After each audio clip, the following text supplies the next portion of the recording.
Oh, hello, everybody. Welcome in. So, welcome, everybody. Virtual Eric, PH Maverick Zero. Good to see you. All right. P-47 too. Yeah, here we are. Yeah, we are here. Yeah. So, Andy, well, let us go and we'll get started and talk about the game. And yeah, welcome in, everybody. This is P-47 2 from MD from Retrobit. Awesome game. And but yeah, I'll let Andy talk more about it, introduce ourselves, and talk about what we're going to do today. Yeah, of course. Hello, everybody. I'm Andy from Retrobit. Today's game, P-47 2MD, also known as P-47 the Freedom Star. So this is a very unique release, not just for us, but for City Connection, who runs pretty much all the Jaleco releases. Yeah, this game was unreleased, and this would have been Jaleco's first release on the SEGA or I guess on the Mega Drive. It was originally developed kind of in secret by some of the developers at Jaleco, and they pretty much finished the game for the most part, and they decided to cancel its release. For what reason, we don't really know exactly, but since 1995, that's already 30 years. Jaleco has come back, added a little bit more flair to it, and here you have an amazing side-scrolling shooter that's a brand new game on the Sega Genesis and Mega Drive. Not only here in the US, but also for Europe, the European PAL Mega Drive, and also the Japanese Mega Drive, because CD Connection themselves are also releasing it on their own website, Clarice, I believe. So you can see those links too. We'll toss them into chat in just a bit. And yeah, so it doesn't matter which Mega Drive console you got your chance to own this first time release of a long lost game. Absolutely, and I know I was like super excited for this as well, because as not only a fan of like shmups in general, like shooters in general, I like Jaleco, even like from the days of the NES and the Super NES. So when I found out about this game, how it was basically completed and was just canceled and never released, like wow. So Jaleco made a Sega game, really? Like prior to Saturn and Dreamcast and everything, and like that's beyond me that they did this. And so I played the original, like the arcade original, but and mainly for I think what was it, the Legends Ultimate, which is kind of a core unlock that we did that, and then the PC Engine version, which never came to America. So this is really cool that you all picked this up. Between you all and City Connection, y'all picked this up. So I thought that was really, really cool. But Yeah, we had a good relationship with them thanks to like our original release with Avenging Spirit. Oh, right. So we have a good relationship with them, and they're really excited to bring this out. And we're like, hey, let's do this in the US and Europe. Indeed. And it's also a great fit for all the rest of the games that y'all have released too, especially with stuff like Eliminate Down and Soul East. Like it feels right at home with that. And once again, thanks again for having me on this. This is kind of an honor to be a part of anything it's even a unique piece of historical curio. Something that was never actually released. And I'm actually playing it on my original Genesis Model 1 right now. I've got it through a Model 1, going through a CRT TV. It's pretty much just like it would have been when I was a kid. So like this is awesome. Yeah, hey John, Analog, Hungaria, good to see you. Sega Punk, yeah, no, the soundtrack, if it's anything like the original game too, especially if you played the original, I did when I was listening to the soundtrack getting ready for this, one of the songs is a throwback to the original game. And I think it's so cool. Yeah, P-47 original release on the arcade. It was a quarter gobbler, I would call. It was pretty tough. So in my original arcade, which was next to a 7-Eleven near my home, it had 1942, and then R-Type, and then P-47 the Phantom Fighter. I just remember it. Like you're saying about the music, it unlocked a key memory for me as well. Like I remember hearing this song like in the arcade. But yeah, it was a tough one. It had its own share of ports, mostly to like home PC consoles in Europe, Commodore, Amiga, all that stuff. But yeah, this version is not really one-to-one with the arcade. This one's a bit more forgiving. You got, I think the bombs are a new weapon and the shield. You don't usually get those in the arcade. See, I found that was really interesting when I tested this out for the first time. That I had never, as far as I know, I don't think I've ever played a shooter that shares the life bar with your bombs. So I was wondering when I took hits, I was like, oh wait, what? I didn't die? Because I didn't know that was a thing. And then I looked at the hyper next to it like that just now. Yeah, and then even then the hyper is it's a screen clear essentially, and it will bomb on the mid bosses as well. But yeah, it's a very forgiving game. Like you said, your hyper bombs are also your health meter. You start with 3 lives. You can jack that up to 5 lives. You get 3 continues, and then these missiles that you're firing, they will also find any hidden 1-ups. And you can just grab those. Actually, I think they grab them for you, so it's like very forgiving, especially in this mode. Oh, once we get into the harder modes, it's actually like a little bit tougher. Also, there's 2 power-ups that actually, if you like, that one, so like the power-up meter, that actually floats to the left, so you don't have to dive into enemies to go pick it up. It'll just come. I noticed that. So is that? Oh, that's a shield. Okay. So you can kind of hide behind it to be a shield. Okay. Yeah, and it also does damage. So if you interesting. Put that in an enemy's face, it'll do quite a bit of damage, especially on bosses. Oh, and make sure I don't die in the process of trying to test it out. It looks great too. Yeah, again, this is a Genesis game. It uses a lot of parallax layers on many of the stages, especially once you get to like stage 3 and 4. You start to the next stage you'll see the sunset over the course of the stage. Like you'll start off in like middle of the afternoon and then straight up nighttime by the end. Ooh. It's pretty cool. Nice. And yeah, the whole premise of P-47 is World War II. Basically, P-47 Thunderbolts are the airplanes that this is designed behind. They were pretty useful towards the end of the German theater, and then definitely in the Japanese theater of the war, mostly by the United States, but a lot of British and other allied countries had their own P-47s. The American ones were always tagged with the double blue bar with the white star on the blue circle. So that's what pretty much this is based off of. And the whole idea is like the first 2 stages are set in Germany. So the first one you have to kill the big old tank, and on this one there's a big old ship. And then the next ones you'll be taking on some actual real, like a real battleship that existed, but obviously wasn't taken down by a P-47. Oh, and then for some reason there's a stealth bomber here. I was about to say it's like a random stealth bomber. Yeah. Oop. So they take some liberties. It's fun. It's a game. It's not meant to be historically accurate, but hey, right. Stealth bomber, you just find flying low near the trees. Yeah, not gonna happen. Yeah, I wouldn't imagine that they would try to be historically accurate for a hyper-based like shooter like this, right? Right. That would just be kind of boring. Maybe. I don't know. It might be. Ooh. Yeah. There we go. And it's kind of like an alternate history take, I guess. But it's fun. You get a lot of variety of enemies. The game actually pushes you to use you're not going to stick with one weapon. You're going to be switching it up. So you want the guard, especially in sections like this where you have enemies just flying into you. Towards the end, you're going to be positioned really weird, awkward spaces. You're going to want to use the homing missiles. Just stuff like that. Good amount of strategy in this. And also, yeah, the music's amazing. And that's another thing with this release. They added sound test mode, so you can actually just, you just want to have the music playing in the background, you can just put that in there. Nice. And that's what we were using to play the music earlier.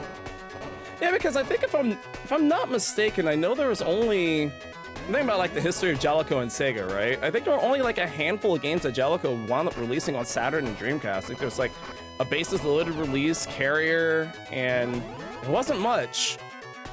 There wasn't much, so it's still kind of strange beyond me that the one Mega Drive game that they worked on, I mean, heck, I don't know, maybe there might have been others that they worked on, but didn't get released.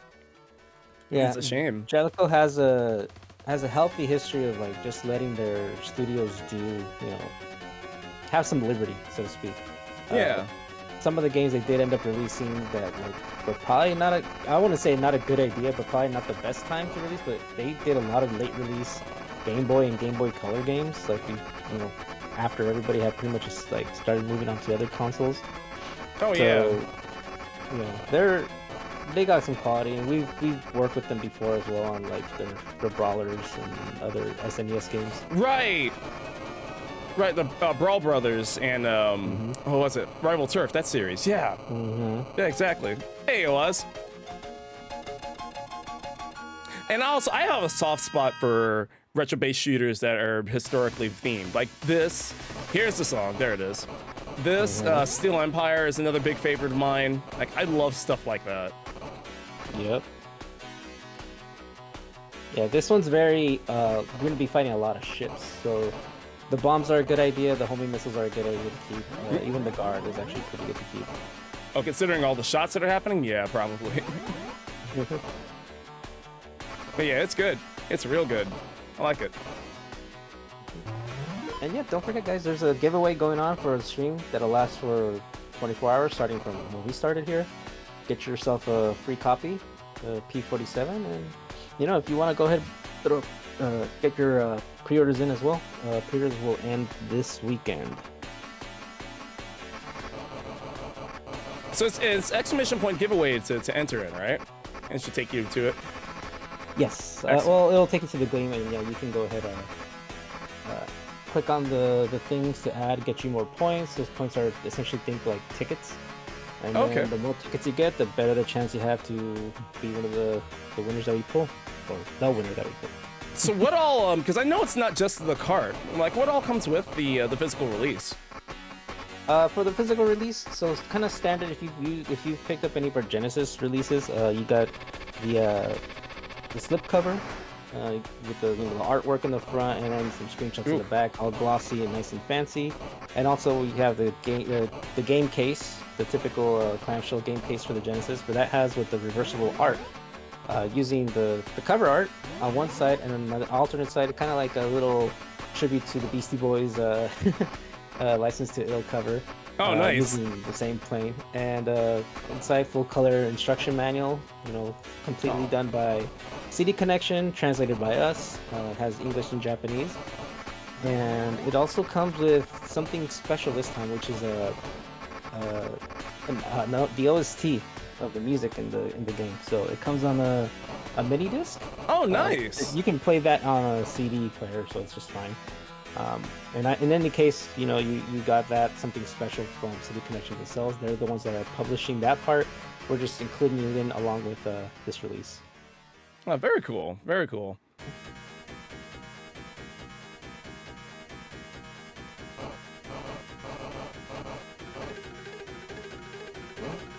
Ooh.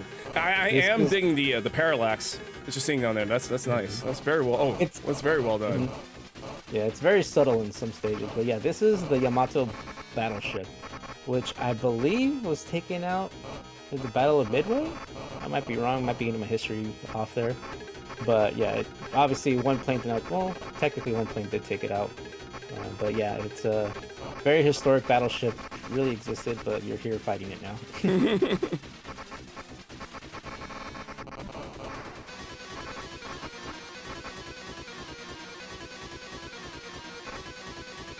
Oh, jeez.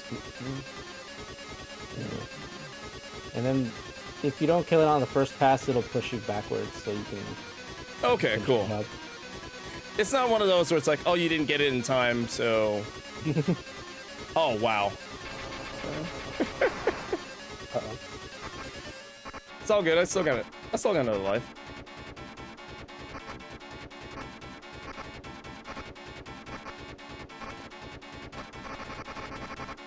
Yeah, that center column, the command column, takes a lot of hits.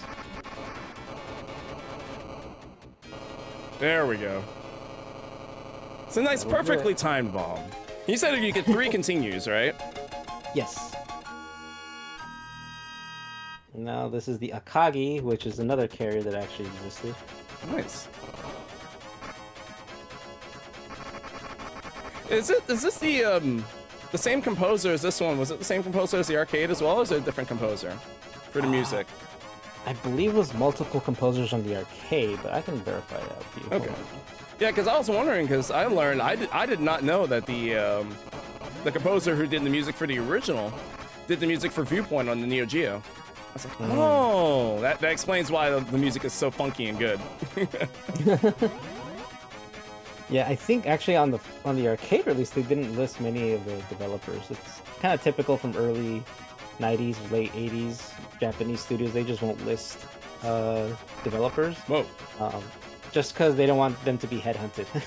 Oh yeah, understandable. Or they would put fake names on there, kind of like pseudonyms. Yeah, pseudonyms, kind of like in Mega Man and stuff like that. What was it? Somebody's Papa or Anna Banana or whatever. Or Castlevania. Like Castlevania on the NES, Castlevania. it's like Bela Lugosi. Thanks, OS. Oh, good. Yeah, and this stage will throw a lot of enemies from all over the screen, from front, back, top, bottom. Oh man, I'll take the missile. It's just, it's really pretty. I mean, visually wise, it looks very good. Yeah, you could take a screenshot from any moment and it's just like, looks good. I got greedy. So, a little explanation on the power-ups too. You usually get those wingmans for free when you pick up either the missiles or the spread shot. If you get the guard, you only get one, I believe. I think so, yeah. But you can power up the guard, but you only get one. Mm-hmm. That makes sense. And you can power up your main cannon as well. That becomes 3 shots or 5 shot. Ooh. Oh, thank you for the raid. See, I always keep forgetting about that. Hey, I know that. I know that name. It's a certain someone who does things. Hey, Ron. That's actually my wife. Oh, nice. Heck yeah. Thank y'all so much. I think most of y'all know. Oh, no, Ron, I am having fun. It's great. It's great. Hopefully I don't die on this boss here, but that's okay, though. But yeah, welcome in, Raiders. Welcome to the stream. This is P-47 2MD. I'm here with, well, actually, I'm on Retrobit stream with Andy from Retrobit. Hello. And, yeah, it's a really great shooter. In the vein of World War II. Sequel to, or pseudo-sequel, I guess. I mean, Andy, you could probably explain a little bit better, but the game's really good. There is a giveaway if you'd like to win a copy. And if not, it's also available across multiple retailers. You'll see it in the box above my screen. Like Castlemania Games, Rondo Products, Limited Run, Strictly Limited Games. There's a whole bunch of different venues that you can get it. And also, if you're in Houston, like me, I know a couple of my local shops will be getting it as well. So, but you should definitely pre-order it though, because that's not guaranteed. So if you want to get it, you should definitely pre-order it.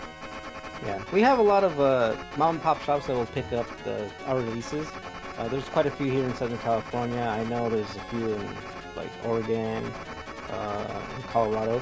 But yeah, if you shout them out, we always say that, hey, we'll be happy to repost or announce that you guys picked them up. But yeah, usually they will get it after the pre-orders have been delivered. So if you want to get it, as soon as possible, pre-order on the web. But if you want to support your local shop, you can go ahead and do that too. And hey, and if they're not carrying it, hey, just say, hey, you should probably carry this. I totally be down to buy it. Oh, absolutely. And sometimes they will. I know when you guys did El Viento, I know one of my local shops was like, they weren't 100% sure if they were going to get it. I was like, oh, please, please, please get it. I was like, please get it. It's like, because the thing is, more people need to experience the love of that game, and that love of that is continuing on too. But yeah, definitely talk to that as well if you don't pre-order it. Yeah, if you don't pre-order it, it'll be risky, but talk to your local shops. They'll tell you if they get it or not. We don't really, I don't want to say support or like, encourage a secondary market. People tend to kind of go crazy with that. That's why we have open pre-orders. So whatever you guys order is what we will make. Everything will be individually numbered. So at least if you receive it, you can know that yes, this is officially released by Retrobit. And yeah, you'll be paying, you won't be paying exorbitant amounts of money for this game if you pre-order it. Maybe the guard wasn't the best choice here. If you park it like into his rear end or above you, and then just like oh, there we go. There, it'll do damage. Yeah, there you go. Dude, boom, done. But yeah, it's you know, it's a good example of risk versus reward. Mm-hmm. Good missiles. That works. Yeah, the game is $55 or $54.99 MSRP. You got super lucky with your Eliminate Down? Nice. Eliminate Down's a good one, too. I'm liking this a lot. And like I said, the graphics, I think, are really what's getting me here. It's very, even though it might not be like, I love, and I think another good example of this is Fire Shark, another one of my favorite shooters on the console. Like, I love a good shooter that, so notice how there's a lot going on, and it's very stylish, even if it's, what's the word? Like, maybe it's not quite as, like, hyperactive. Like, it's not quite as in your face as some of the other shooters who might be on the console. I think I like this more cleaner look out of anything. Yeah, there's like it's very clean. I think that's the word I was thinking of.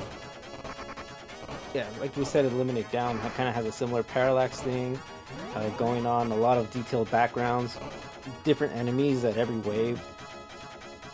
So there's a lot to appreciate here. Absolutely. But yeah, this was kind of like a pseudo sequel. I'm trying to think. So P-47 was the original, the Phantom Fighter on the arcade.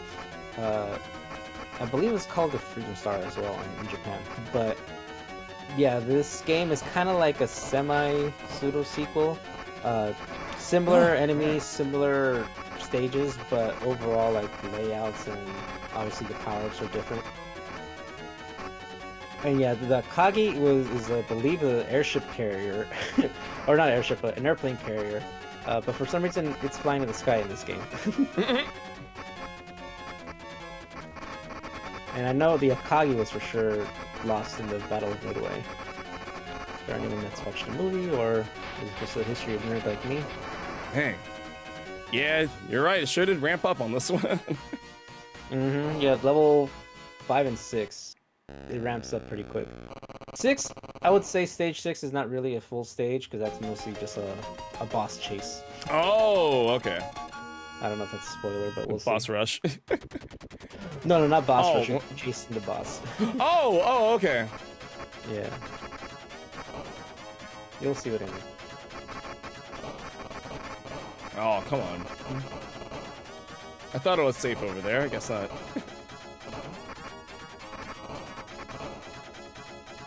And yeah, again, pre-orders are going to end this coming Sunday, I believe.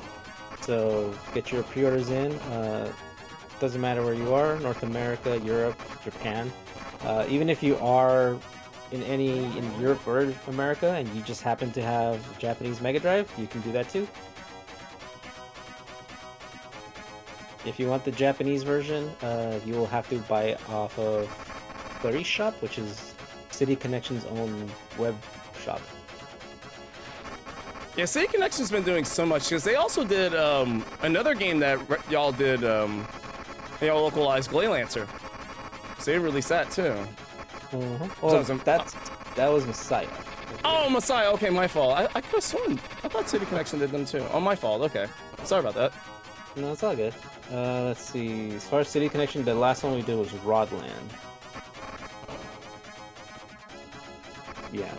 That's Avenging Spirit, Rodland, and now P-47 too. Yeah, no, Avenging Spirit is a cool one. And again, that was another game that was mostly known for its arcade release. And then, they put a Game Boy port and nothing else. So it's very unique. Another thing too, if you are familiar with P-47, looking very different, probably if you're in Europe. Yeah, this was one of the ports, I think is P-47 Aces? What was it called? So the arcades had P-47 the Freedom Fighter, that's right. In some region, on the PC Engine in '89, it was just called P-47. Right. P-47 Thunderbolt, that's the one that was in Europe. That was kind of a port of a port of a port. Yeah, so it looked good, and it was a top seller on the ZX Spectrum and Commodore 64. So That was one I was definitely surprised that didn't get localized. Yeah, it kind of just stayed in Europe and Japan. And then after that, there was P-47 Aces, which is kind of like a sequel to P-47. That one, I believe, had 2-player. And then there was pretty much nothing until 2020 when they dropped the arcade archives, the Jaleco arcade archives, and P-47, the arcade game was on that. And then they released P-47 Aces Mark II on arcades, but I think that was only in Japan. And that was only like in shops that they supported, or in arcades that they supported. And here we are today, re-releasing their unreleased. I guess technically they never released it, so just releasing their unreleased game, which was originally titled P-47 2 Freedom Star. So you'll see that on the title screen, but for this release, they went ahead and titled P-47 2 MD, as it was originally for the Mega Drive. It's when I saw the announcement, I was like slightly confused because I thought, oh wait, there's a sequel? But yeah, it's in a weird gray spot, a gray space. It's like got it. It never came out. Oh, there you go. Nice.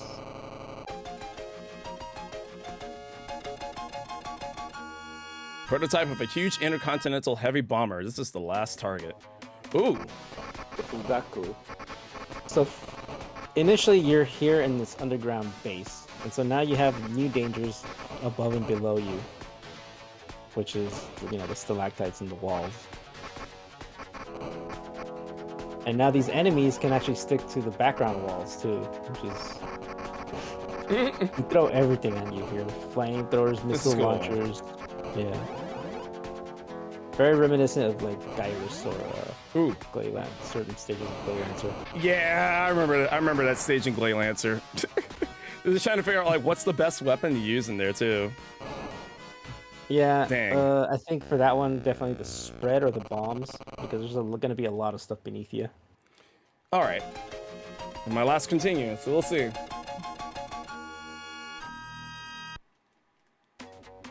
So the whole idea is that the Fugaku is the top secret weapon that Imperial Japan has been hiding from the Allies this whole time. Ah. So, and they've been building it in this underground base.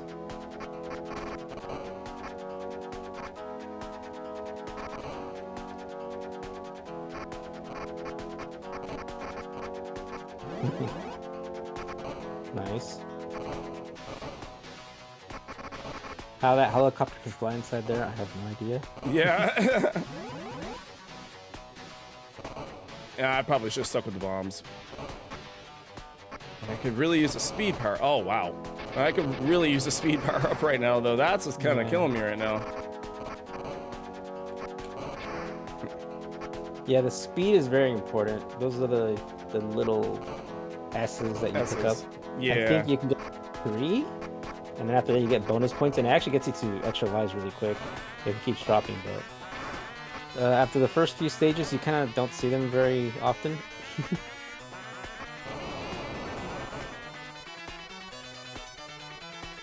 I always forget those things are flamethrowers. Oh no, they were getting me something fierce. You gotta stay really high up above. Oh, man. But in pure G fashion, and those who watch my stream, y'all know I'm a really bad culprit of this. That I always tend to forget that I have bombs. Like, gee, don't forget your bombs. Yeah. But in this game though, you gotta be careful because bombs are your health. There's speed. Good.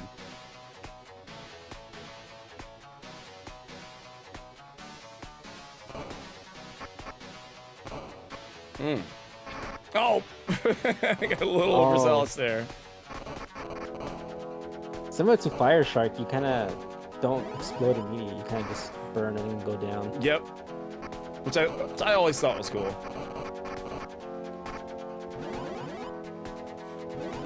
Ooh. Oh, what is... Ooh. Go. That was cool. Yeah, oh, but see, touch the wall. Dang. Oh, well. You're almost there. Exactly. You got to hold on to. You always need them later. See, Waz is right. So like, I think to myself that like, okay, you got to hold on to it. But the other factor on this game is that it's also your health. So you got to. It's a unique concept that I'd never seen before, and I like it. I like that. I'm trying to think. Let's give me another go. Game that had something similar. It's kind of similar to like certain. I want to say like, is it Final Fight or some beat 'em ups where like you can use a super special move, but it takes your health away.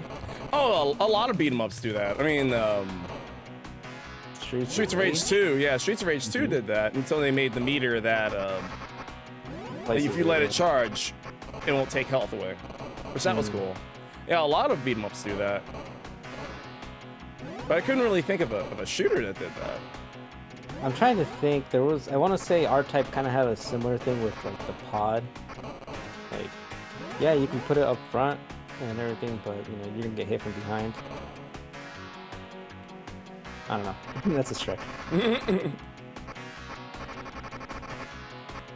Maybe. Don't forget we got a giveaway going on, guys. Yeah, exclamation point giveaway. There you go. There's a green link. Out of the furnace and into the wall. Hey, if it's not a phrase, like, we'll make it one.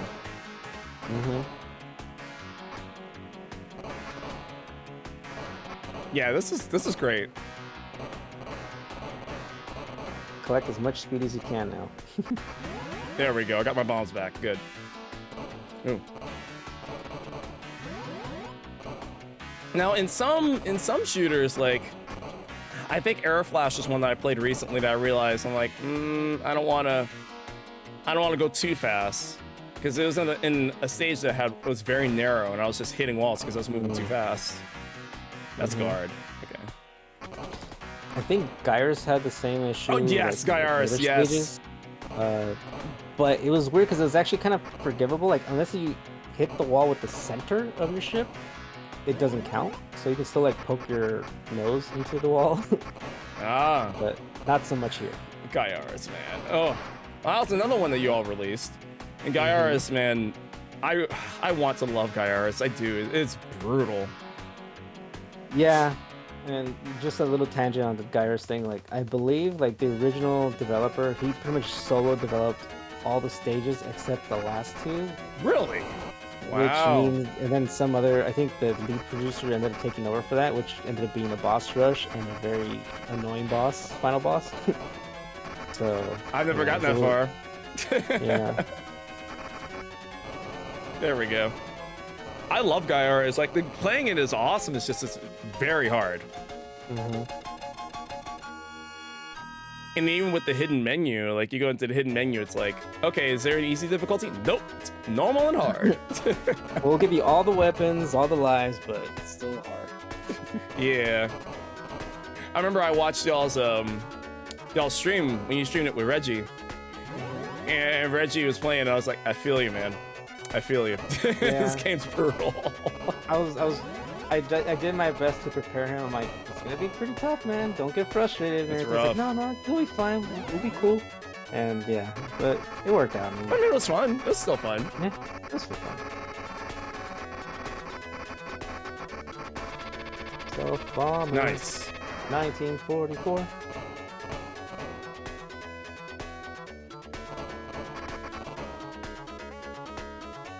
Yeah, it's your first set of opening games. That was the that was when we met. Actually, through when I streamed the first Oakland set. So which was awesome too. Yeah. Unfortunately, each release so far has been just one and done kind of thing. Yeah, because I think that was the first one we did actually open pre-orders. On, I think Metal Storm, we were still kind of doing, what do you call it? X amount. Actually, no, it was Metal Storm. I'm sorry. But yeah, because it was a collection set, it was a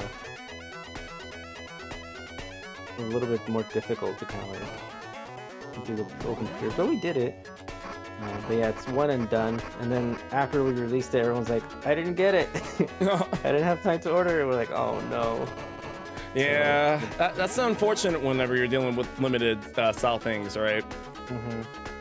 But there's just some times where like I'll see it when it's going to be not something I need that badly. I'll try my best to make it happen, right?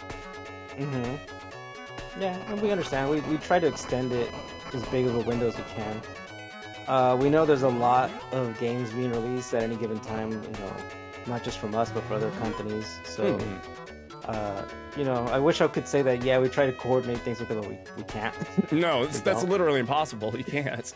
Yeah. You only do the best you can, right? I love this guy so much. Or this background. Yep, it's beautiful.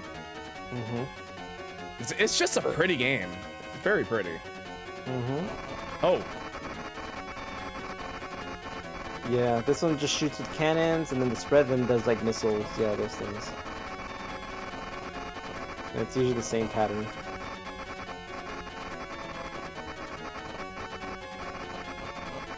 Thankfully, yeah, I'm nice and powered here.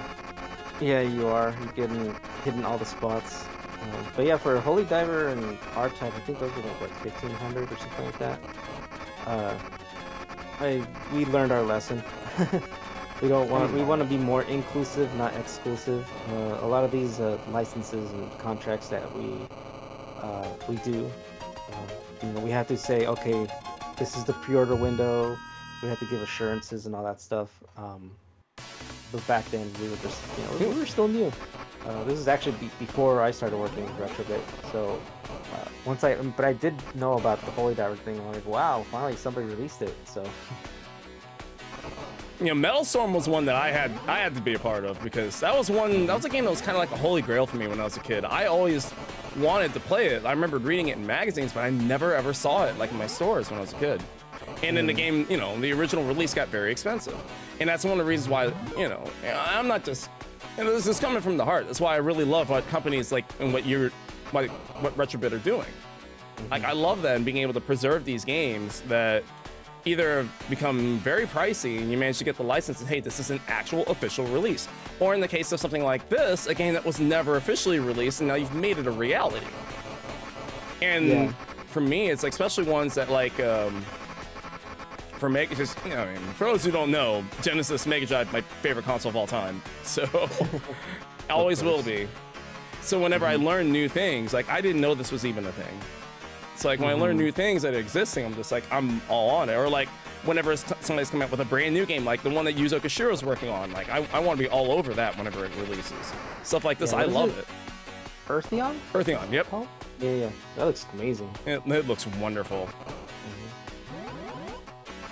And that's the funny thing about this game too, is like people have known about it, that it existed from, I want to say like the late 2010s, so like 2015 to 2019, because while Jaleco is kind of, you know, switching licenses or over to City Connections like that, they were showing it off at shows. Really? Like, you know, an earlier build of it or whatever, and people were playing, they're like, yeah, this is great, you should release it, and, you know. There's not too much footage on it because those are usually just invite-only kind of like events and stuff like that. But yeah, people knew about it. They would write about it. They're like, yeah, there's a P-47 game that hasn't been released. So it's unique. And yeah, you're going back to what you're talking about, Metal Storm.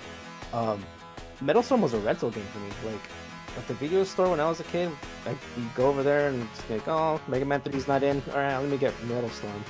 You know, and I didn't think much of it, and then like started working at Retrobit. I'm like, wow, it's really one of those holy grails, and it was at my rental shop the whole time. You know, so it's cool that we get to do a lot of these releases. Absolutely. Well, over the years now, we can actually you know, show other companies and licensors that say, hey, you know, we want to celebrate your game. A lot of that stuff kind of is a little foreign, especially to kind of Japanese devs. They're like, you care about our game? We already released it and we're done. But it's like, no, we want to make it more accessible, you know, different consoles, different regions, translations, even some edits that we've done before, kind of like what we did with Mega Man, Mighty Wars. Yep. Oh, that was an excellent release, by the way. The things that y'all did, that game needed it. It needed those upgrades. Yeah, it's crazy, and a lot of these, it's been, you know, quite a wild ride, especially with the games we've released. And now we've entered a stage where like, okay, let's look at these unique releases and reach out to these companies, see like, hey, unreleased games, talk to us. Indie games, talk to us. We're listening to you guys, the community in general. I would say Eliminate Down was probably bloomed out of the suggestion from people talking to us on Twitter and on email, like, hey, you guys should look at Eliminate Down, and we're like, all right, well, let's find out what can we do. Right. Sure enough. I know whenever we've talked about it too, it's just like, hey, also think about other shooters on the system that you might not get into too much trouble trying to get into releasing, right? Of course. Yeah. We all have like different suggestions, right? And we know you're listening, which is awesome. Yeah, and obviously some stuff, it's out of reach or something like that. We try to be transparent, but it is what it is. Things change too, like. If you would have told me before that I'd be part of the team doing Mega Man Wily Wars release, I would have said that's impossible. But Capcom doesn't deal with anyone except for people in-house, but they've shown flexibility. What's to say that no one else can? Konami or whoever. Mm-hmm. They've done such a wonderful job adhering to the retro community. Like their retro fans, they have taken care of them big time. I love it. Like at all the different releases that they have, working with you all for Mega Man, working with various other companies for like their standalone releases. I love it. They've done wonderful. I am a Capcom creator. That's another thing I'm proud to be of, because like, hey, so I get to work with both of y'all. Yeah, exactly. We're really happy with being partners with Capcom, with all these licenses. Like Edea has been great. With doing the Edea, of course. Yep. El Viento, the game I won't shut up about. It's a running joke with me in my community now. It's like, yeah, I will never not shut up about El Viento, because I love the game so much. Have a graphic on screen that flashes. She's talking about El Viento again. It's like, oh, there they go again. But yeah, there's great stuff coming out too, especially I think the Ernest Evans collection. Yes. All that stuff as well. I wish I could have gotten in on that. I forgot the name of the site that they used. It's not Kickstarter, but whatever the name of the site that they used for that. I know they didn't make goal, but I would have loved to have at least tried to have been a part of it. It's just the timing was bad for me. Yeah, I'll be honest. I think that was before we did Dallas. That they started it. Yeah, I believe so. I believe so. I remember yes. I stumbled upon it like during like promotion for Dallas, and I was like, wow, I didn't even know they were doing this on their own. But I guess, like you said, it didn't hit the goal, but they got picked up anyway. Yep. And I figured it would, because like this series has, even if it doesn't hit goal, like this series has enough of a following behind it. It might not be huge, but it's enough. Even like to a lot of people, just the word renovation. Like you say the word renovation in the retro sphere, they're just like, ooh. And you typically think of either Valis or El Viento, but then you get the others of like, oh, well, you get Arcus Odyssey, Final Zone, Exile, if you're really feeling spicy. And people always bring up Wolf Team. Wolf Team, yep. Where I think, gosh, who was it? Jeremy from Limited Run was talking to us, and he's like, just when you say Wolf Team, you kind of expect a certain level of quality and a little bit of jank. Oh, absolutely. But it's charming jank. Yeah, exactly. It's the stuff that you get from some of these retro games that you don't really expect. Like, I was prepared, like, I'll be totally honest, I was prepared to hate or not like Sid of Alice. So I didn't like Sid of Alice when I was a kid. As an adult, exactly. It's like once you get used to the controls, like, look, it's actually not that bad. It's just her motion, like her speed, is something that you have to get used to. I guess after playing all the other Valis games for so long and how kind of slow moving they are, instead of Valis moves so fast, that you just have to get used to it. Like once you do, it's like, oh, it's not as bad as I remember, and I like it though. It's unique. Yeah, exactly. And that was the same thing when we started doing testing on it. It was an eye opener because I was like, oh, this is not so bad, you know. Some bosses, yeah, you have to position yourselves differently, but I mean, there are games out there that will punish you for like the slightest thing, you know. And those I could see not liking, But then again, you have people like speedrunners, people who do challenges and stuff like that. They live for that kind of stuff nowadays. Oh, absolutely. Oh my goodness.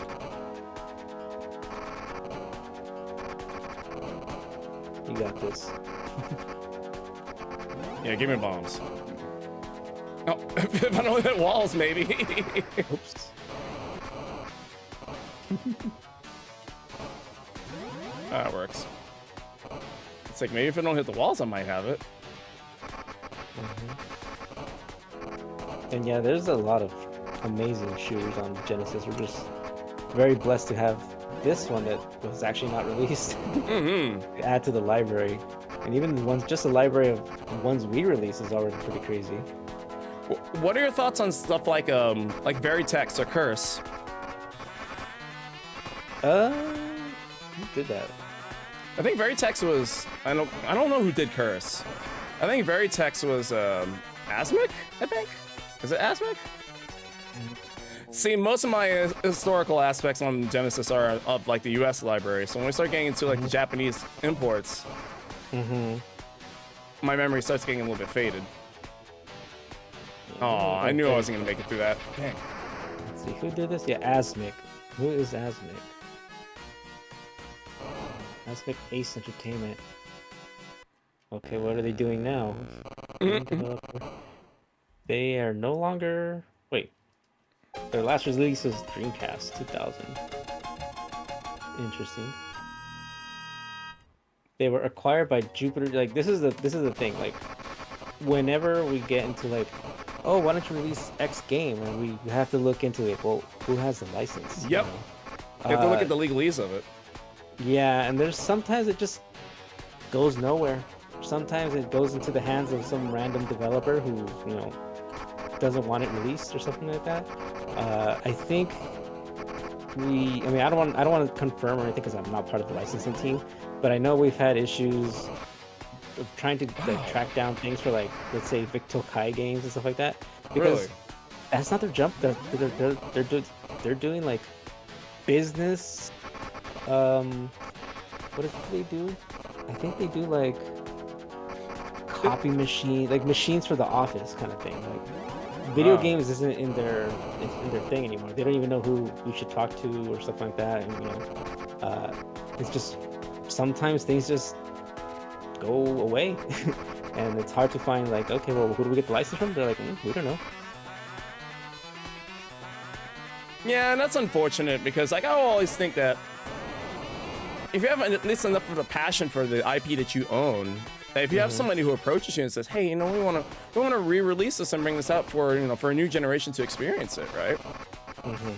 And you would think that they would want to play ball with you, even if they're just kind of sitting on it. But you know, I can't say for sure. Yeah, and just like Maverick question right now regarding Toplan Volume 2, Yuge-san was Masahiro Yuge from Toplan. He created the new company Tatsujin to get these releases done, but he, you know, beforehand he wasn't sure, you know, how interested people were, you know, and through not just our release but also the work that they've done, like obviously now they're doing a lot more. I think they're on the Evercade, they're on Steam, they're on a lot of platforms now, more than I can even think of. So, you know, showing some love, and they will do so. Yeah, they've realized that there's a market for it. And that's awesome. And yeah, and then in regards to Volume 2, we'll have an announcement coming up soon regarding Volume 2. Hey. Unfortunately, a lot of that stuff's kind of like out of our hands. It's just discussions with the licensor and see what they can come up with. Okay, I got 2 left. You got this. That's all understandable. That's something that a lot of people don't know about the legal side of things. That sometimes you can do your best and it's just not possible, right? Sometimes. Yeah. Some people will be like, just throw money at them. It's like, well, we don't know where to throw money at. Yeah. And sometimes like you could throw the money and, you know, they don't want to take the money. I think probably a good example of that, like with the Genesis Mini 2 with Lunar, right? That was probably one of the real good examples because like that made me so sad. But, you know. And then sometimes it's their like property. Said, they do what they money. want. Yep. It's not about money sometimes. should have that. No, maybe I should take the homing missiles. If I'm not gonna have the bombs. Now I realized something too. Some of the power-ups I actually haven't been picking up because I thought they were gonna change my weapon, and they're not. I didn't realize the hyper weapon. Oh goodness, the hyper power-ups. Yeah. Yeah, same as what Chrono said regarding the licenses. It can be a headache sometimes. Like I'm I'm not part of the licensing team, but I hear their stories. Sometimes it gets to a point where you're literally tracking down people in apartment buildings. From what I've heard, other times they'll be like, "Yeah, we'll give it to you, but you gotta change this, and we're like, "Okay, well, can you give us a game?" They're like, "We don't have it." A lot of these, source code stuff like that, documentation is very rare. That's a big thing. And that's like in talking about Sega stuff when people always say, well, no, man, Sega should re-release like Panzer Dragoon Saga, and then I'm like, we don't know what's going on with that source code. Like, we don't, and not only that, it's like, it's a weird market, but, oh man. And it's very hard to find people who can program in a lot of these older programming languages. Yep. That were done very specifically to the console. Like you can't just take someone who can program NES games and do Genesis games. Like, nope. It's not always that easy. We're lucky that we have very talented programmers on our side who can do that, or who will do it for the licensor, like we did with Always Awakening. Man, I forgot his name. Chris something. I forgot his name, unfortunately. But yeah, it's tough to find the people who can just do that at the drop of a hat. Because most of these people who do it, they're hobbyists. This is not their full-time job. Right. So that's strange how I noticed that in the sound test too. Like that's strange how Stage 3 has its own boss music, but all the others they share one song. Yeah. I don't know. Like I said, was it the Akagi? Was it? Yeah, that one. Maybe it means something special to the dev. I don't know. We could probably ask, but I don't know what answer they'll give us.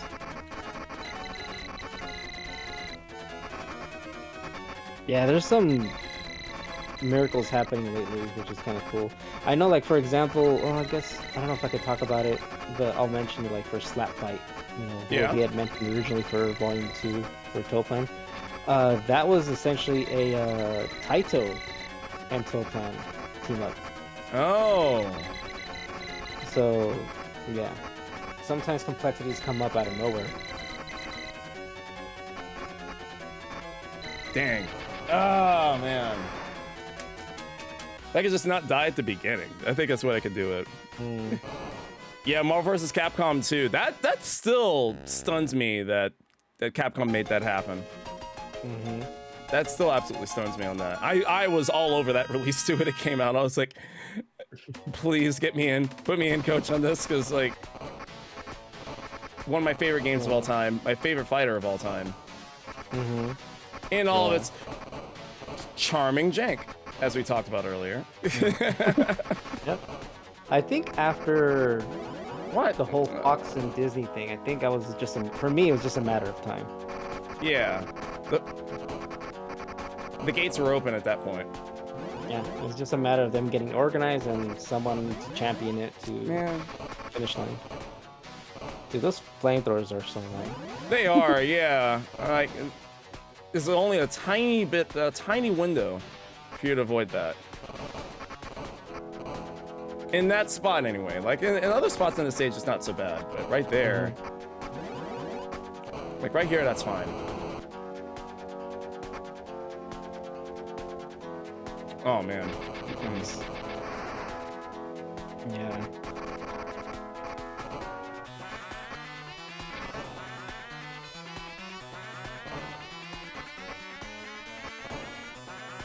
Well, at least it takes, like, only a handful of missiles to get them. Yeah.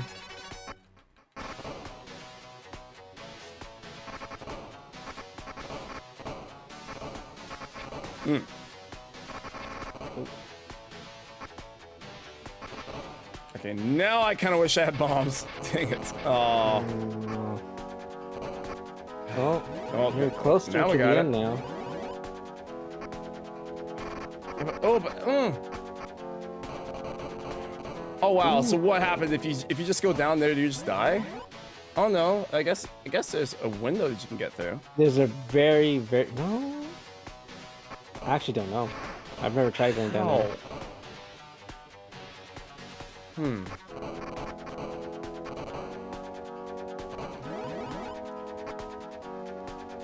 Oh goodness. Didn't even see it. Oh, that little thing got you. Yep, didn't even see it. Yeah, you can't. It's just very tight. I thought so. It's like I was looking really closely at it. It's like, do you actually have space there? But yeah, you're right. There's a little tiny bit of space that you can do. Interesting. All right. You got time for one more run? Yeah, go for it. I would add 5. I am. That's lives. What I was thinking about doing. It's like let's bump this up to 5 lives. Also, you can show off the sound test mode while you're here. Oh yeah, let's do it. Let's do it. See, that's cool. I always like it when Sega sound tests have the EQs, like whenever they show the EQs, or like again go back to like a Troubleshooter when they have the people dancing in the background when you're playing music. I love little things like this. Oh, thank you, Chrono. It's like, yes, we have 8 channels. Or how many is it? They're showing 9 or 10? 9. No, 10. It's 10 different channels. Okay. So that's pretty cool. Yeah. Sound test mode right out of the options menu. That's the new inclusion that they added to the game. As well as just a lot of polish on the backgrounds. Very cool.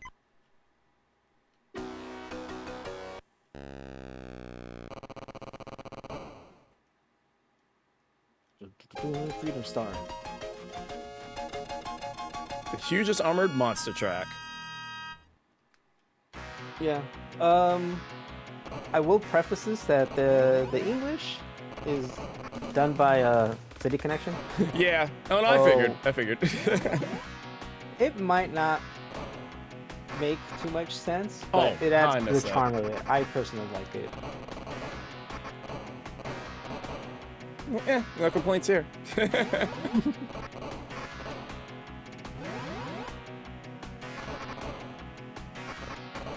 But I think, and what's interesting, I think I kind of want to track down one of those Legends Ultimates now, because that was the core memory unlock I was talking about. It's like, wait, it's for when we first talked about this game. I was like, I know I had played the PC Engine version of the original. But I was like, did I play the arcade games? Like, I don't think I've ever, and I know I've never actually played an arcade cabinet of it. I've never seen one. But then I remember it's like, wait, yes, I did. It was on that Legends Ultimate. And because Jaleco had an official license on that. How much is our 500, 600 bucks? Oh, no, not the, not Legends Ultimate. I'm sorry. I think it is on one of those, though. No, I was talking about, what was it called? It was one of the... You know those Genesis consoles that Games makes? It was like those, but it was just a bunch of arcade and Sega stuff. It was like the most random collection of games, but they had the Disney license, they had the Jaleco license, they had Data East. Like, it was just a mishmash of different games, but used the same shell as like those Genesis Games ones. That's when I played P-47, the arcade game. Gotcha. Yeah, it was Games that did it. Let me double check. Arcade Nights? Oh, it is here, yeah. It's like Legend. Was it Legends? It was Legends something. Legends Flashback. Legends Flashback. That's what it was. That's what it was. Not Ultimate. Ultimate is their arcade. Legends Flashback were their portables. No, not the Super Retrocade. That was Andy. That was mostly Data East, right? Oh no, that was a collection. No, it had Capcom on it too. Never mind, I remember. And Irem, Capcom, Irem, and Data East, and I think it also had Jaleco, but not like all the games. Yeah, I got a chance to play with one of those. I was supposed to do a YouTube review on it for a while back because I borrowed it from a buddy of mine, but I recorded a bunch of footage from it, but I never actually made the video. It's fine. I liked it. Yeah. it was the age of mini consoles. Yep. That was a good time. Yeah. Nowadays, I mean, I think there's a lot of better experiences now with what people have going on. Like people want the HD, the crisp pixels, and stuff like that. Oh, absolutely. I'll always have a soft spot for like mini consoles, though. Yeah, I think if we were to redo it, it would have to go through a full, complete upgrade on a lot of things.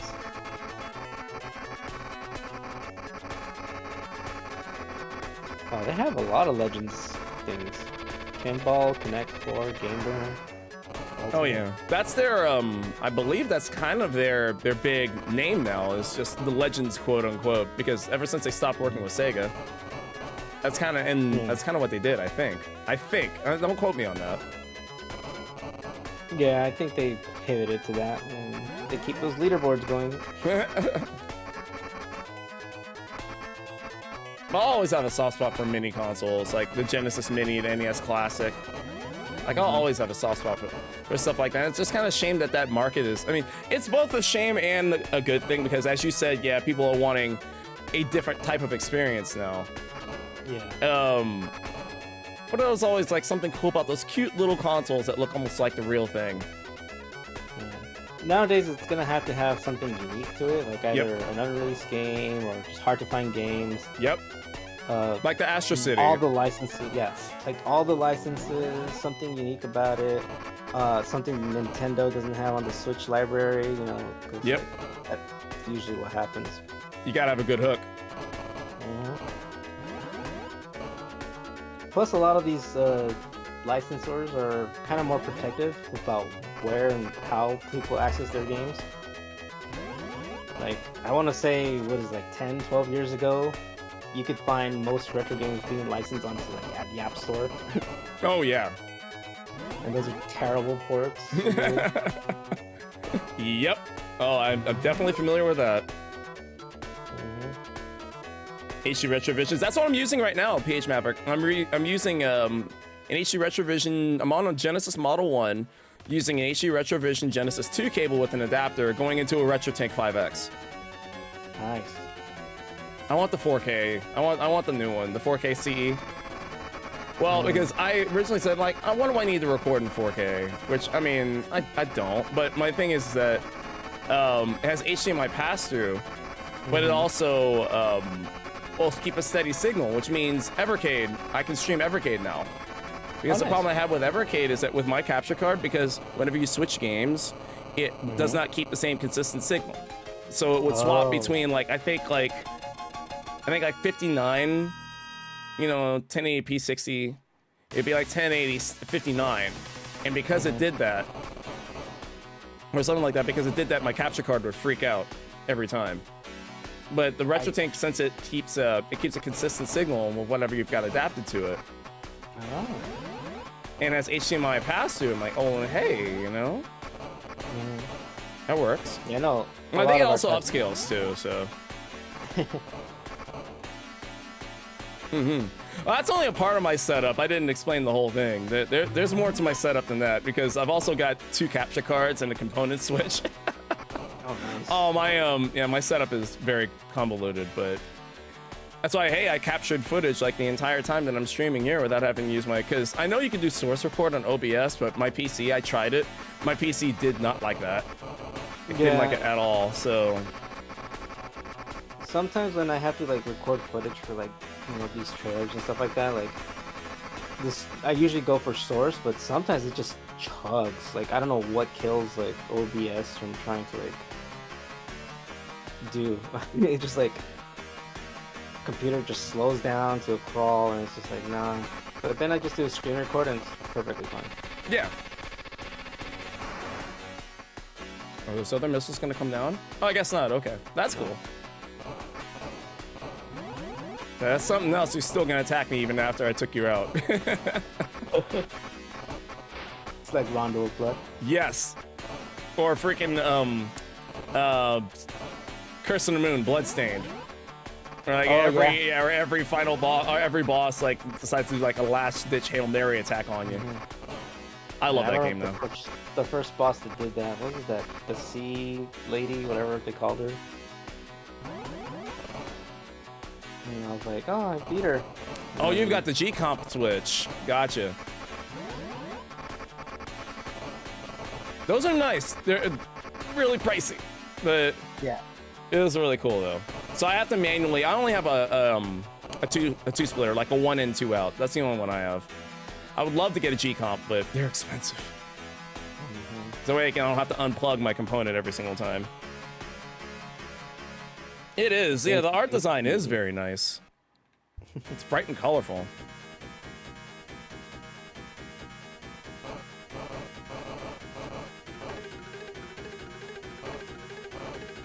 But yeah, I'm really digging this. Thanks again for having me on.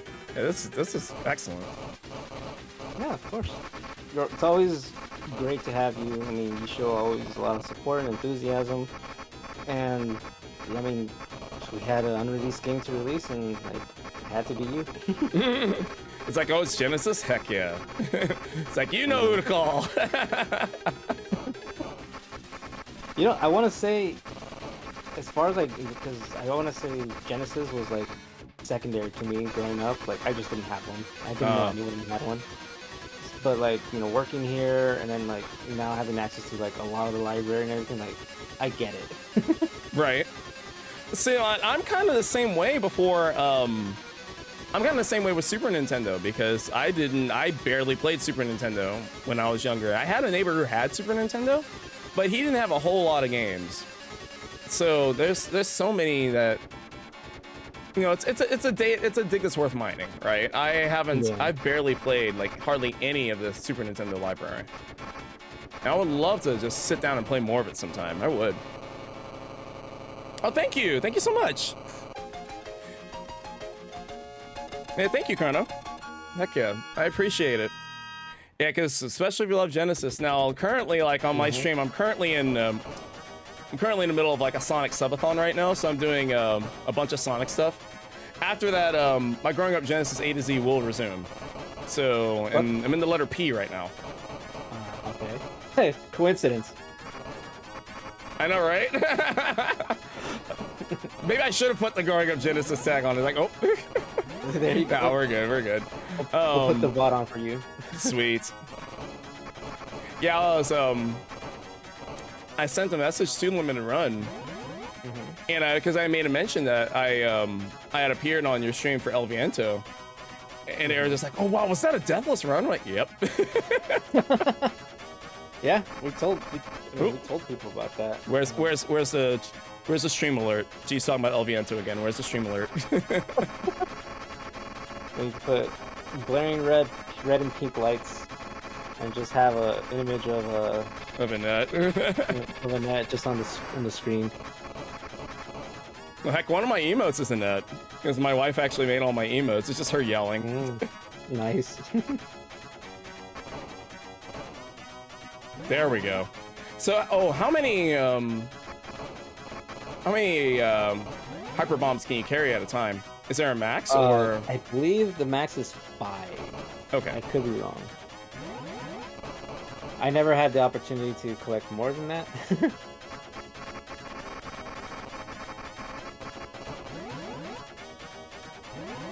Well, there's 5. Yep. So from A working way through the alphabet? Nice.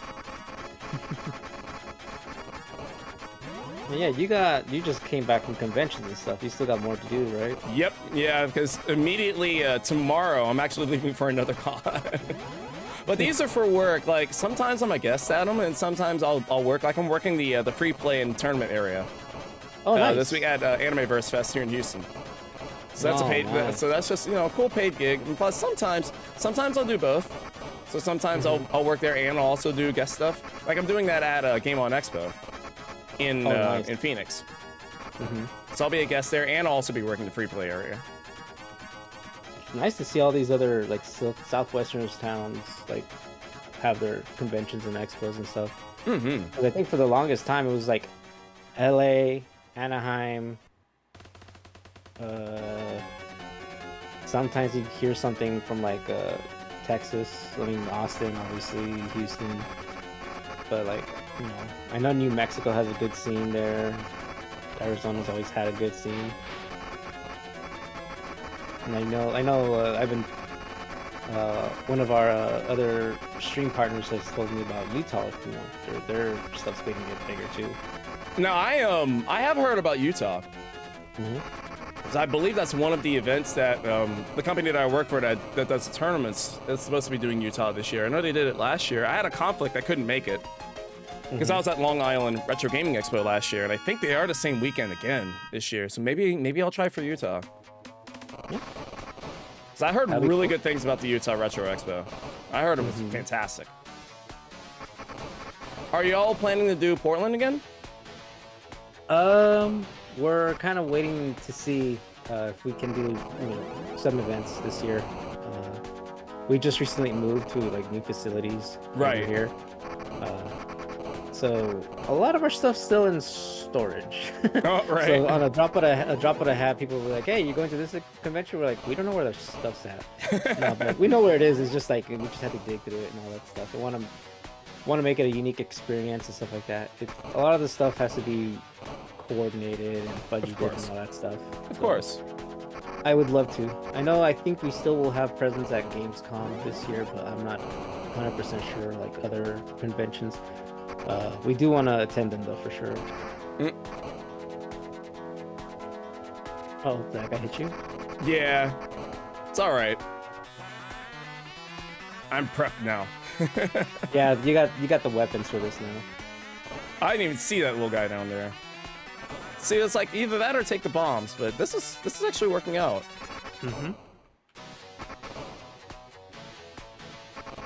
Oh, that's another thing. Sometimes your wingman will actually eat the bullet for you, although not always. Ow. Oh, hey, I got one back. Good. Nice. Yeah, I think you're prepped for this one.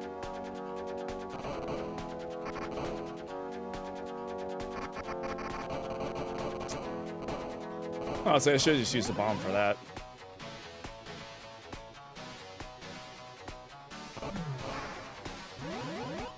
Hey, that worked. That's why I kept dying last time, was right there.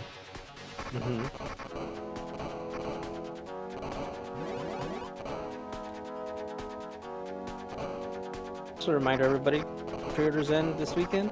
I'll put the shop links on. If you're interested in picking this game up, you have until Sunday to place your pre-orders. What did I say, $54.99? And yeah, you get the game case, two-sided inlay sleeve cover with alternate artwork, and you also get the mini CD with the OST of this game, which has some pretty bopping tunes, man. Like, you were at the Oh, then yes, I saw you at Retropalooza then. Then the Battletoads competition, PH Maverick. Nice. Oh, nice. That was fun. That was fun. So I get to do stuff like that. We got like a Battletoads score challenge, right? Oh man, should use my bomb. I should use my bomb. I hesitated.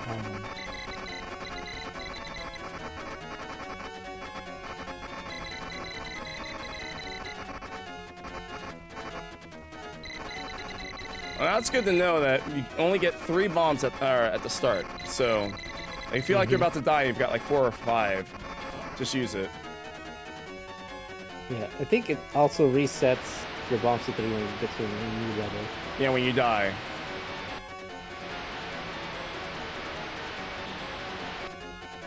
Oh, what? Yep. Oh, gotcha. Okay. It's just the end animation. So now you gotta chase him. If he gets to a certain altitude, game over. Really? Oh crap, man! Now I really wish I hadn't died. You get power-ups here. Okay, good. I mean, you gotta work for them, but yeah, you get them. So is it like game over, like bad ending, or game over like you just have to start over and try again? I believe you start over and try again. Oh, you start the stage again. Okay. As long as it's that, as long as it's not like the game's not about to pull a Sega Sonic the Hedgehog where it's like, oh, you didn't make it in time, bad ending. Yep. Oops.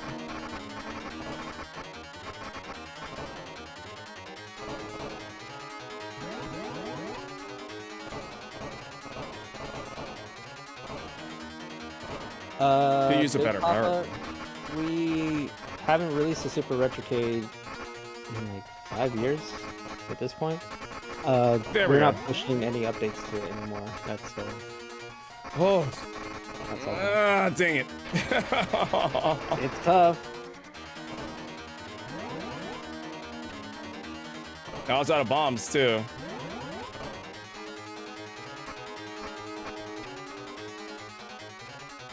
Yeah, I'm just gonna avoid all that. Yeah, if you have the guard, you can just flank it out. True.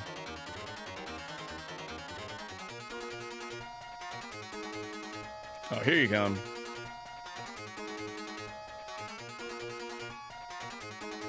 What is that? It's like, ooh, a big boy. Yeah, it takes quite a lot of hits.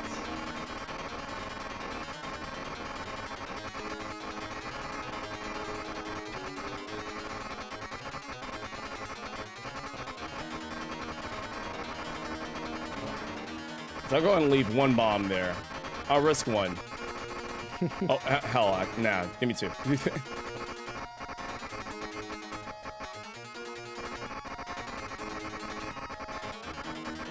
Yeah, Big Papa, we understand that. Unfortunately, we're kind of got our hands tied due to licensing, especially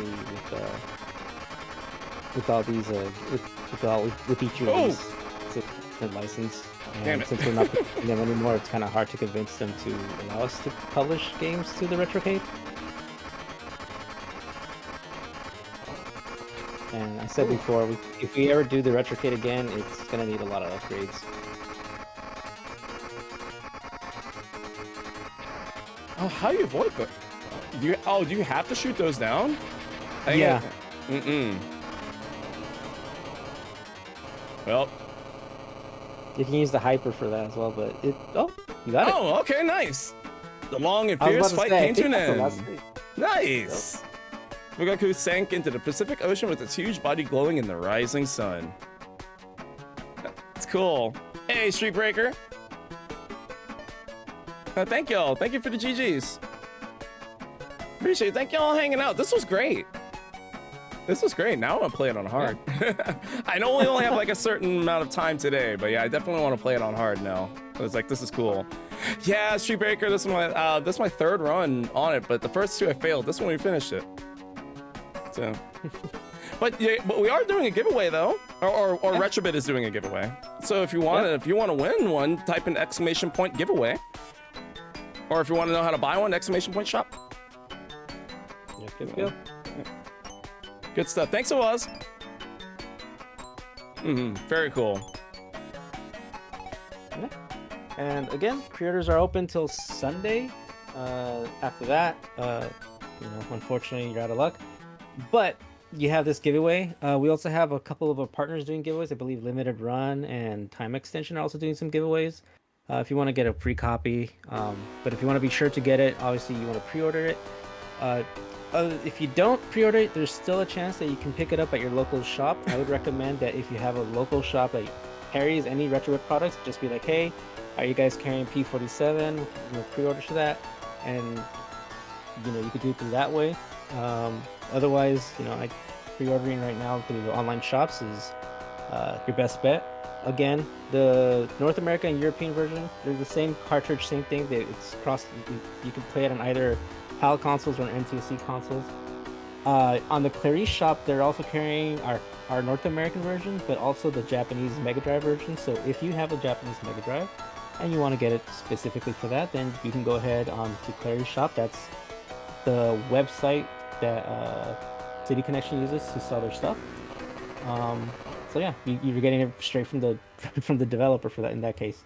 And yeah, both versions will have a how big is the CD? It's a mini disc OST. So you'll get the soundtrack that you heard now. You can pop that into your CD player and play some pretty good tunes, man. I really like it. So roughly about the same size as like a GameCube disc, right? Maybe something like that. Okay. Something like that. And it'll come in its own pocket sleeve and everything. So, you can add it to your collection or just, keep it somewhere safe. That's What awesome. else? What else? Can't get away. Pre-orders. Uh, we'll have some more games coming out very soon. We're kind of nailing down the dates and everything. Uh, and as far as the rest of the year goes, obviously we still have things that we're planning to release. Some of them are Sega related. But keep an eye on our stuff. We're gonna pick it back up, and we're listening to what people have been suggesting and a lot of stuff. Yeah, hit them up. Let them know what you want to see. I don't know if they've heard me do it enough. And as far as P-47's release ETA, we're kind of expecting it around mid to late May this year. Give or take. It always depends on shipping, worldwide shipping. But and on that topic, I believe we are receiving our copies of Shibiden Man Zero, so Shockman Zero. Those should be coming in. If they didn't come today, they'll be coming this week. So that means, give or take a week or two before people start seeing their pre-orders delivered from all the online retailers they pre-ordered from. Europe already got theirs. So if you're in Europe and you're waiting for Shockman Zero, just keep an eye on your inbox. Hopefully they'll be getting there safe and sound. Very cool. I don't think I have anything else to talk about. If you want to go ahead and talk about what you got going on, I know you just mentioned it earlier, but for those who came in late. Oh yeah. Well, I mean, what's going on my stream right now? Because normally I stream Saturdays through Tuesdays. Saturdays I do what's known as Sonic and Sega Saturdays, where it's either something Sonic or something Sega related, whether it be retro or modern, something of that akin. Or that's also the night where I'll do like community challenges or redemptions. Like I've got one right now where I'm going to be doing an entire stream of Flicky. I'm trying to actually beat the game because somebody redeemed a that, or I have what's known as the Wheel of Misfortune, where we play as many bad Genesis games as we can within a certain amount of time. And then I have what's known as Growing Up Genesis, which I do typically Sundays through Tuesdays, where I'm doing the entire Sega Genesis library in mostly alphabetical order, the United States release in from A to Z in mostly alphabetical order. And then we'll do imports and we'll do like new releases at times too if it aligns with the alphabet, right? So if it aligns in that, we'll do that. Right now, though, I'm in the midst of what's known as G-Con, which is my annual Streamiversary subathon. It's an uncapped subathon where I'm doing as many Sonic the Hedgehog games until the timer expires. And so that's kind of where I'm at right now. And people have been wonderfully supportive, so we're going to be here for a good bit. But once we're done with that, everything will go back to normal. And I do have a YouTube channel as well. The Growing Up Genesis YouTube series is going to begin very soon, mainly because I now have editing help. So we're going to get more long-form stuff on YouTube out very soon. So I'm very happy about that. And of course, on Instagram, TikTok, that's where you mostly can find me. Yeah. Great. Oh, and I'll be at Game On Expo in April. That's the next convention I'll be a guest at, is Game On Expo. That's awesome. But yeah, thank you again for having me on. This was fantastic. Again, you're always very supportive. We're always happy to have you here. You always have, great energy. Your Sega stuff, and yeah, this was I think you were the first person I thought about for this release. I appreciate it. Thank you. All right. Thanks, everybody. And as always, hit us up on social media. We also have a Discord. I forgot to mention that this whole afternoon. Oh, right. Hop on in if you want. You've got a question, you got an ideas, you want to talk about anything. That's cool too. We're down with that. Always happy to hear from the community. Awesome. Well, thanks everybody. Thanks y'all for hanging out. And I guess we'll see you on the next one. Or I guess in my case, see you on the next level. But for the case of Retrobit, thank y'all so much for hanging out. Like I said, get the game if you can. This was really, really good. It's definitely G approved. I enjoyed it. So definitely get it if you can. All right. Thanks, everyone. All right. Appreciate it. Thanks, y'all. Y'all take care.